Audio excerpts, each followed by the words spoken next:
Hey guys, is your AirPods not connecting to your iPhone? All right, well, this might be a quick fix. This is what we're going to want to do. We're going to go to settings. You're going to want to go Bluetooth, make sure it's on. And then if it says not connected right there, go ahead, push I. Scroll down and you'll see forget this device. Go ahead and push forget this device. Once we push forget device,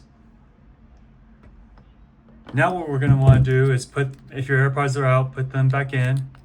Okay, wait like 10 seconds and then go ahead, open it again. And then in the back, there's a button right here. Can you see? Now push that button until the light turns white. And once the light turns white, it should connect again. Now this says connect with iCloud. Go ahead and push OK. And then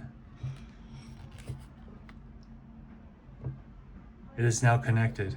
Okay guys, so go ahead and try that at home and please like or subscribe. Appreciate it. See you, bye-bye.